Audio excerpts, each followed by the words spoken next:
Isa sa mga exciting na puntahan ko for the See Go segment ay ang comedy bar na The Library. Talaga palang super fun pag andun ka. Hindi mo mapapansin ang oras dahil umaapaw sa ang mga nakilala kong stand-up comedians. Siyempre, ang pinaka-highlight ng Sarah G Live ay ang actual performance ko sa studio every Sunday.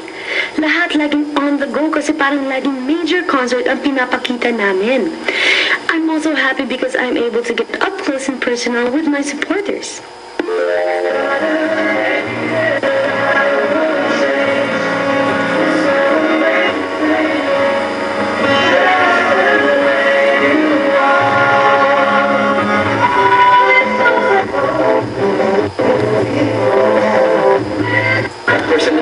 Bar na super enjoy naman niya. So, yun, di ba, with Eric pa. So, talagang panatag siya ng sabi si Eric. Tinihanan siya, lumabas, of course, camera.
myself more for the performances that I do. It's really a challenge, and every time I get on stage, I get nervous pa rin.